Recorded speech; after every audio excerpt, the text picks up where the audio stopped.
നമസ്കാരം, ഏവർക്കും മന്ത്രാക്ഷരിയിലേക്ക് സ്വാഗതം. ഭഗവത്ഗീത യഥാരൂപം, അധ്യായം 3, ശ്ലോകം 17. യസ്ത്വാത്മരതിരേവ സ്യാദ്യാത്മതൃപ്തശ്ച മാനവഃ ആത്മന്യേവ ച സന്തുഷ്ടസ്തസ്യ കാര്യം ന വിദ്യതേ. മനുഷ്യജീവിതം ആത്മസാക്ഷാത്കാരത്തിനു വേണ്ടി ഒഴിഞ്ഞുവെക്കുകയും ആത്മാരാമനായി വർത്തിക്കുകയും ആത്മാവിൽ പൂർണ്ണ തൃപ്തനായിരിക്കുകയും ചെയ്യുന്നവന് കർത്തവ്യങ്ങളൊന്നുമില്ല. തികച്ചും കൃഷ്ണാവബോധമുള്ളവനും അതിനനുസരിച്ചുള്ള പ്രവൃത്തികളിൽ സന്തുഷ്ടനുമായ ഒരാൾക്ക് മറ്റൊരു ചുമതലയും നിറവേറ്റാനില്ല.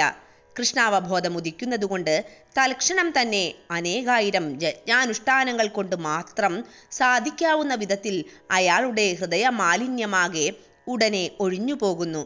ആ പ്രജ്ഞാശുദ്ധി കൊണ്ട് തനിക്ക് ഭഗവാനുമായുള്ള ബന്ധത്തിൻ്റെ ശാശ്വത തത്വത്തിൽ അയാൾക്ക് പൂർണ്ണ വിശ്വാസമുണ്ടാകുന്നു. അങ്ങനെ ഭഗവത് കാരുണ്യം കൊണ്ട് തൻ്റെ കർത്തവ്യമെന്തെന്ന് അയാൾക്ക് ബോധ്യപ്പെടുന്നു. ആ നിലയ്ക്ക് ഇനി വൈദിക വിധികൾ അനുസരിക്കേണ്ട ആവശ്യമില്ല. കൃഷ്ണാവബോധം സിദ്ധിച്ച അയാൾക്ക് മേലിൽ ഭൗതിക പ്രവർത്തനങ്ങളിൽ താൽപ്പര്യമോ മദ്യം, സ്ത്രീകൾ മുതലായ വശ്യവിഷയങ്ങളിൽ ആസക്തിയോ ഇല്ലാതാവുന്നു. ശ്ലോകം 18.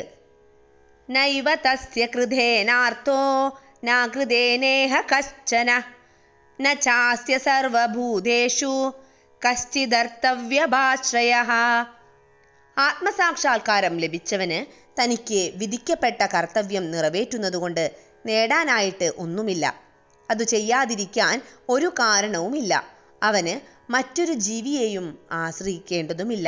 ആത്മജ്ഞാനിക്ക് വിധിവിഹിതമായ ഒരു കർമ്മവും ചെയ്യേണ്ട ബാധ്യതയില്ല. കൃഷ്ണാവബോധ പ്രവർത്തനങ്ങളിൽ മാത്രം ഏർപ്പെടാം. കൃഷ്ണാവബോധമാർന്ന ഭക്തൻ ദേവന്മാരിലോ മനുഷ്യരിലോ അഭയം തേടുകയില്ല. അയാൾ കൃഷ്ണാവബോധത്തോടെ ചെയ്യുന്നതെന്തും കർത്തവ്യ നിർവഹണമാകുന്നു.